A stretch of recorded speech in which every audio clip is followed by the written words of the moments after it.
Hello. Well, that's kind of hard to follow. No, just like You know why you went last, right? I got to see a little bit of the work that you're doing in NotCo when we were in Miami together, and I think the work is really phenomenal. But you said something that resonated to me. It's like, now I'm going to start up. This is a whole different ballgame. And if I look at the stories you told today, from working at into Burger King, you like kind of like, oh yeah, you just sell it through 5 years. That's easy, right? 5-year runaway?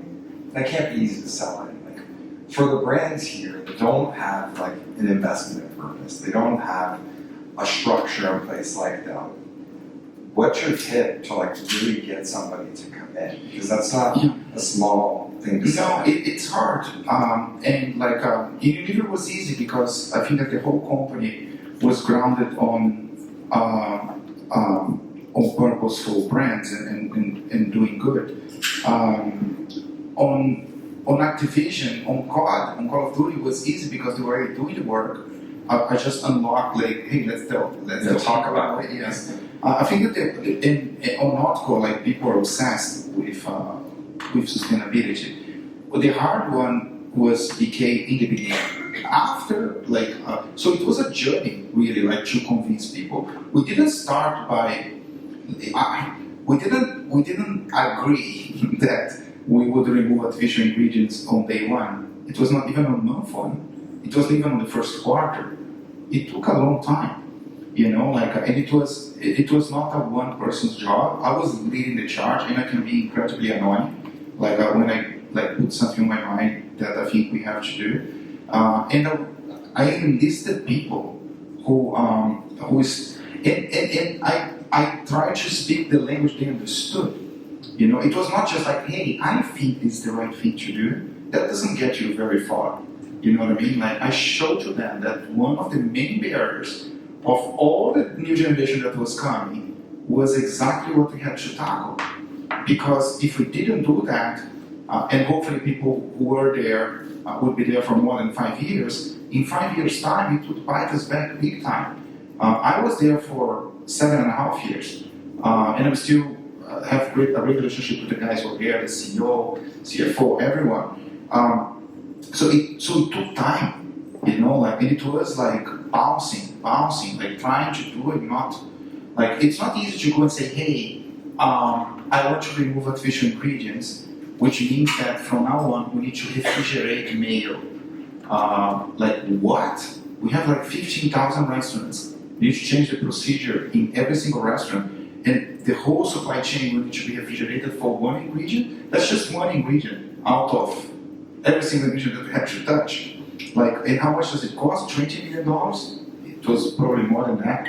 Like, yeah, we have to do that. No, so prove to us that's going to sell more next month. No, you won't. So that conversation ends very quickly, So it was really like a journey, so my advice, if your company doesn't think that way, is try to show to them that it will hurt their business on the long run.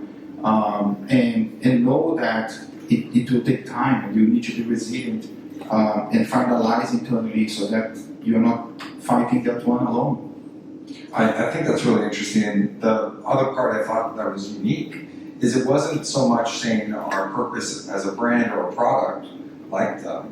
It was about making about the future of our audience and our customer was why you defined the purpose that way, which seems so uniquely different. It's true, but like the thing is like just some anecdotes, right? I used to be on the forefront of recruiting people for RBI. Yeah, so I was going to college and all the stuff, and I would do the college presentation for the MBAs and all that, and then we would open for the Q&A. First question of the Q&A: how do you feel about poisoning people with the products that you're selling? That's not easy. I'm not joking. Like I got that question many times. Like I would get the top 5 questions I used to get: what's inside of the chicken nuggets? Like how do you feel about the food you're serving? Do you take your family to eat there? Like how do you find like sustainable practice? Like, I'm like, fuck, I'm not motivated to recruit anyone here, right? I mean, like that was a fair. You see what I'm saying? Like it's not just it's not even just the consumer. Like, who the hell is going to work here? You know, like I'm not going to be able to attract the best talent if it goes that bad. It's very different to go there and say, hey, I have a 4-year-old and I'm not going to stop pushing for better quality of food until I can take my 4-year-old to the restaurant and I'll be fine with him eating anything. Like, of course, he's not going to eat a Whopper, he's 4. But like, I will be fine for him to take a bite. And I was not fine, like at the beginning, you know? That I find much more inspiring. That's better than any guideline of like product development that you may have. Like, do you feel good about that stuff? Like, would you take there?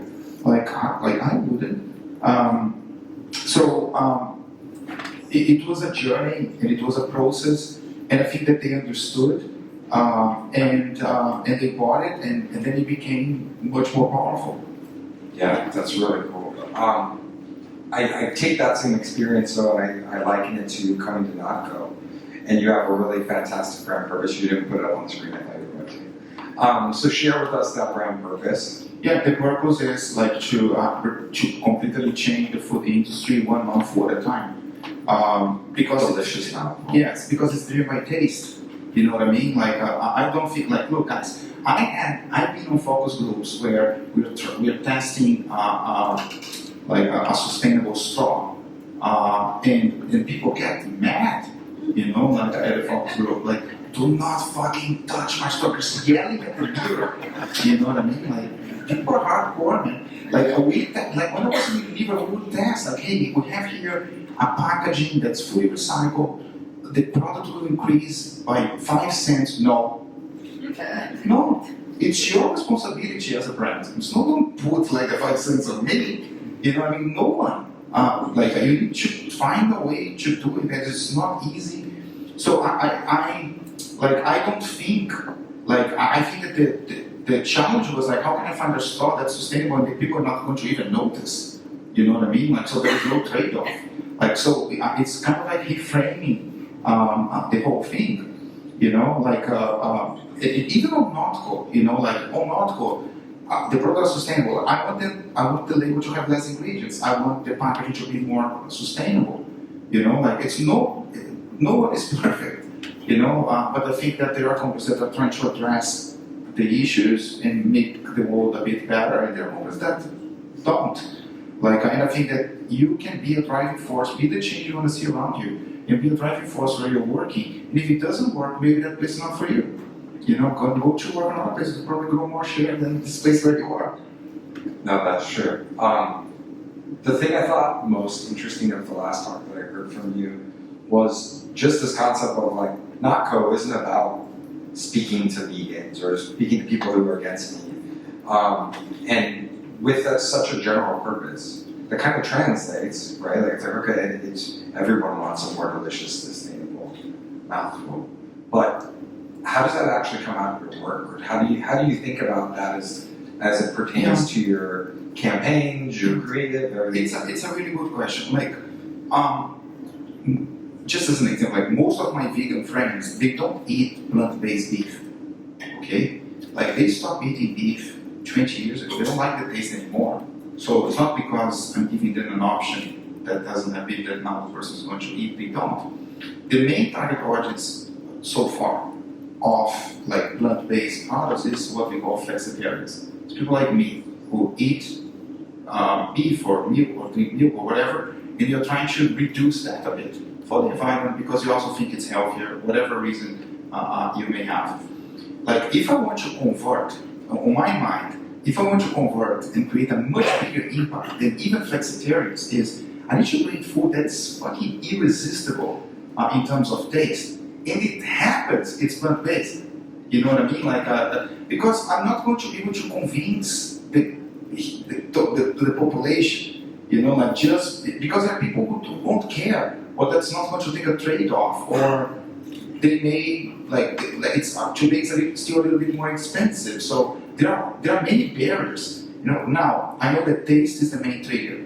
So if I can create stuff that will taste equal or maybe even better than the NMO product, and I think we can, because I know what's in the pie. Because Giuseppe's amazing. Yes, because it's just like the humans, like together, like we can create some really cool stuff. I think that is the big unlock for this industry. If everyone who's doing plant-based does it well, at best it will be a commodity, because everyone will have a burger that tastes great. I think we need to go beyond that.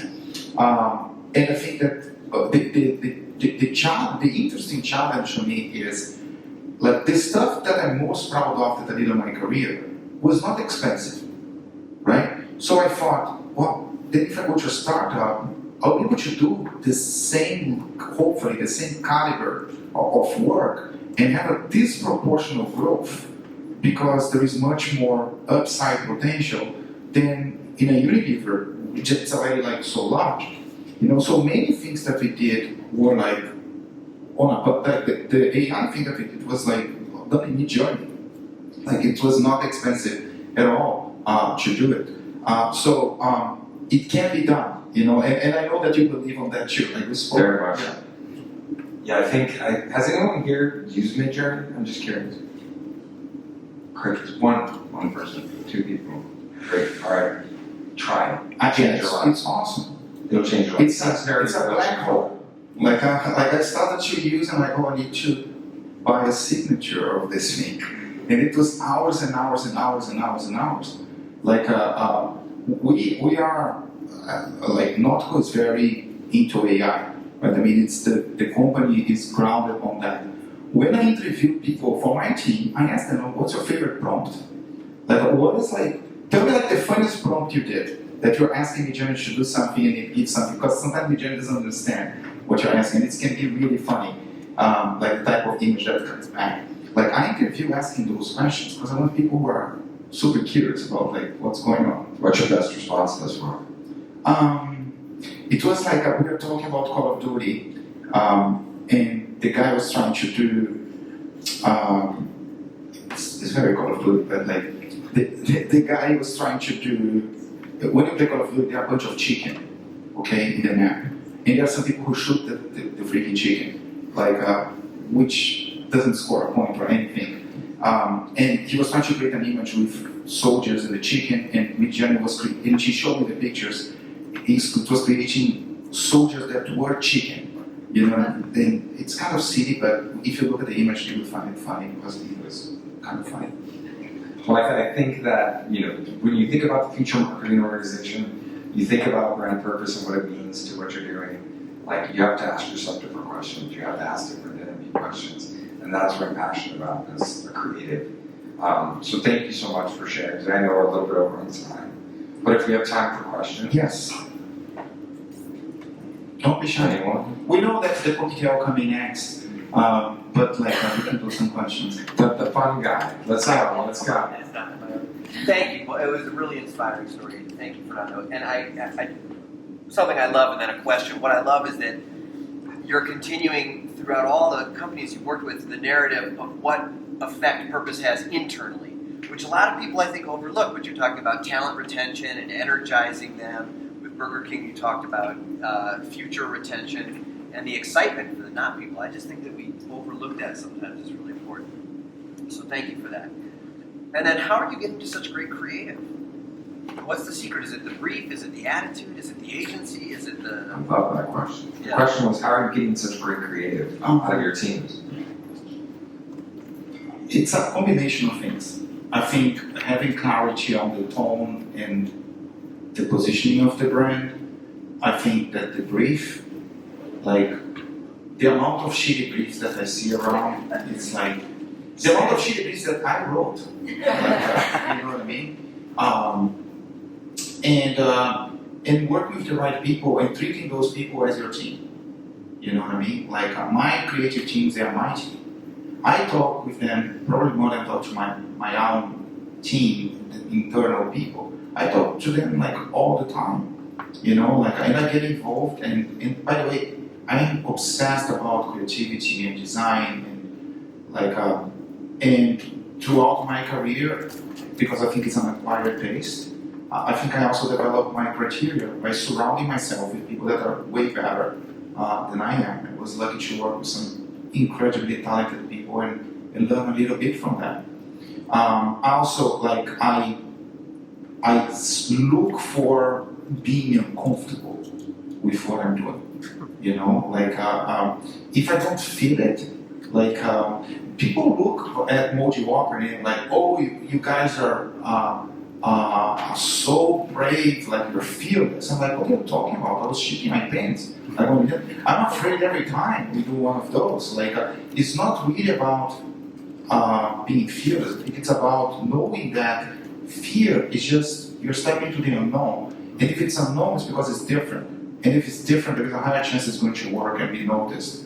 And I love that. And I trust my creative partners to help me on that journey. The stuff that's coming from NotCo is pretty awesome. And credit to the team and to the creative partners. Like, and my role now is shielding them from the crap so that they can do the work. I love that last part, shielding the team from the crowd. I curse a lot, sorry guys. I normally do too, but I was told to be nice. Anybody else? Hi. Hi, Mars. Big fan of your work and of you. Can you tell us about something that didn't go so well? What you learned from it? Yeah, all these amazing award-winning things. Let's hear the crowd. But we think you're awesome. No, but like, look, I mean, they were like, I would say that 95% of the thing that I did, that did in terms of advertisements, right? Like, that didn't work so well, the result was nothing. Meaning, like, I was expecting that people were going to talk about it or share it, or that they're going to get organic media coverage, and that would drive brand attributes, and nothing happened. The thing is, like, nothing tends to be the most common outcome of marketing anyway. So at least I tried, right? I think that I think if you had to ask the question differently, had you asked Fernando, were there campaigns that if you could go back in time, it would not have done? Yes, there were. But in hindsight, it's easy. You know what I mean? Like when I was there, I thought I was right, and then I just now know better. You know, there is someone that we work together at NotCo. She says something that I love, which is like, I reserve the right to be smarter tomorrow. You know what I mean? And I think that my mistakes, and there were quite a few, made me a better marketeer and a more empathetic person with the target audience. And you know, I love what you said about like a diverse point of view and having people that disagree. Because I think that the best way to avoid some of the mistakes that I did is to make sure that I'm surrounded by people that think differently than I think, and that and forcing myself to listen. You know what I mean? Like and also have people who can speak up. You know, like when you surround yourself with people that think just like you. I think that's when I made more mistakes, you know, like when I was shutting people down, or when like I was not listening, or when people didn't speak up, and then it sounds like, well, we told you, you know what I mean? Like I had those mistakes on my career. Anyone else going once, going twice? Yeah, one here. Also great presentation. So both of your campaigns, like the Whopper, there's a shock value with the bull. With the animals, there's a shock value. People like have never seen animals mature fully. Do you think, you know, tying back to purpose, do you think that shock value is kind of a key indicator or something that's key in creating these campaigns to get people to go back to the purpose of the campaigns? I don't think so. I think that each brand may have a different tone, and each idea may have a different vibe. Sure. You know, like if I think about, if you ask me, like, Fernando, what is the campaign that you did that you're most proud of? I'll say Real Beauty Sketches. Like, and I don't think there is shock value. It doesn't have the same. It strikes a different chord than Modi. You know what I mean? People cry watching Real Beauty Sketches. Like people don't cry watching Modi. So it really strikes a different emotional chord. And so to me, it's more about the way I evaluate an idea is like I put a huge premium on will this thing stand out. You know, there is a quote from Bill Bernbach. Bill Bernbach is the P from DTB. He's one of the founders from DTB, and his quote is, "If your advertising goes unnoticed, everything else is academic." Yeah. So sometimes I see my team debating like, what's the word on the body copy of a shitty ad that no one will read, and I'm like, who cares? Like, and they ask me like, put what? I don't even care. You know, don't put a body copy. To be the same, nobody will read. I don't speak like that. I'm just joking. I'm nice in real life. But like, so will this thing cut through? I don't pay attention to anything. I don't watch ads. Like I'm watching Hulu, Amazon Prime, Disney Plus. I watch CNN when I'm traveling. Like, and I usually watch holding my phone, like looking at the scores of soccer in Brazil. You know what I mean? Like, so stand out to me is up there. Then it's like, is it on brand? Is it delivering the message I want to deliver? You know, I look at those three things, but to me it's like, I see lots of people approving stuff that's on brand, delivers the message, but no one will care. You know, like, and I think that shock value could be a way. I never believed for shock value. You know, like, I believe for the standout, like, will people notice this thing? Will people care? Do I see people talking about it on the Uber or when I'm having a haircut? Like, seriously, I asked. Like, do I see someone sharing this thing on the church group of my mom? I'm not joking. Like, my mom sent a company another day from NotCo's from Brazil to me saying like, hey, I just got this on my group, and it was the church group. Like, I'm like, oh, that's doing well. You know what I mean? Like, because people care so much that they're sharing it. But it doesn't have to be Moldy Whopper. But Moldy works. Shock definitely works. Yes. Going back to brand purpose, it's twofold, right? As marketers, we have to sell the purpose internally to our teams and then externally to consumer. As you're serving up, for lack of better terms, a shock value add, how are you selling that purpose internally to bring the team together to create a strong work with whether your partners or just your team directly? Yeah. So I have the feeling that most people want to do the right thing. You know, I that's my assumption. And if they don't, maybe you should get rid of that, right? So, for instance, on Burger King, I was thinking like I thought that we could galvanize people around improving the quality of the food, right? I mean, I hope that people that are working on food want to serve better food. In the case of Dove, I inherited. Like, I didn't come up with Real Beauty or the Dove position. That was built like years before I did. So I gravitated towards the brand because I thought, that's cool, I want to be part of that. So I was a receiver, not like, you know. But like, I think it's easier if you pick something that, the example from that, right? Which was like, hey, my purpose is make people healthy. Guess what my products do, right? I mean, so, do I have to sell that? Well, if you don't believe on that, what are you doing here, right? So I think that when you make it very close to the products that you have or the service that you provide, I think it becomes easier to galvanize people around that journey. And maybe people who don't follow, maybe they're just for the money.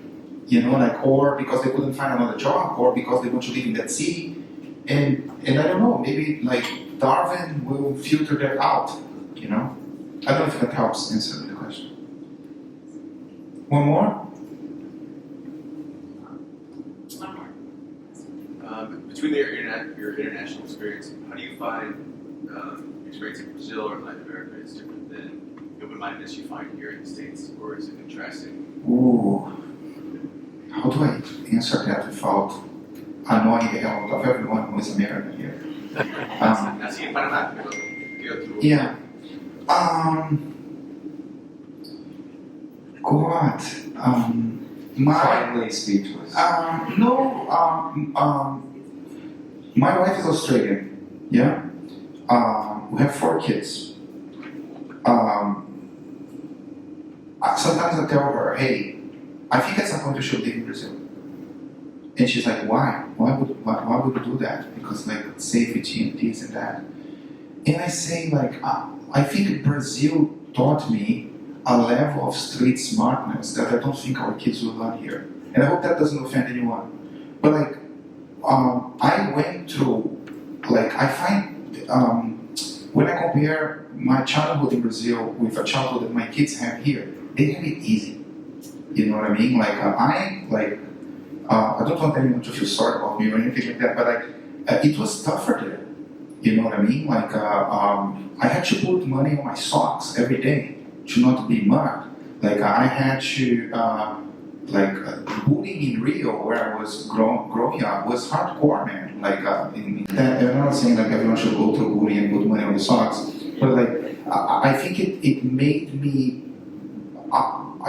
more creative and more resilient.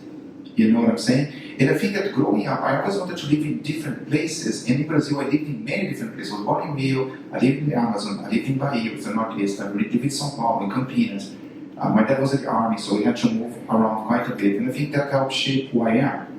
And then I went to Mexico, New York, London, Miami, LA, and being exposed to those different people and different cultures, I think made me more empathetic. I think it made me easy to connect to people. It becomes surviving, right? When you're a kid and you move from a school to another school, like holy shit! Like everyone with a different accent, different skin color, which in Brazil happens.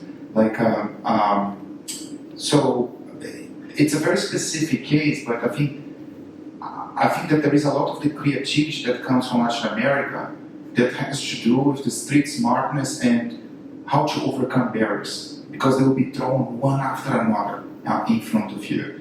And maybe I'm just naive to think that's more there than here. It just might be just different, because I didn't grow up in the US, so I haven't experienced that. But I think that it really made me more flexible, street smart, and empathetic. Because of the way I grew up. Thank you so much, man. Thank you, guys.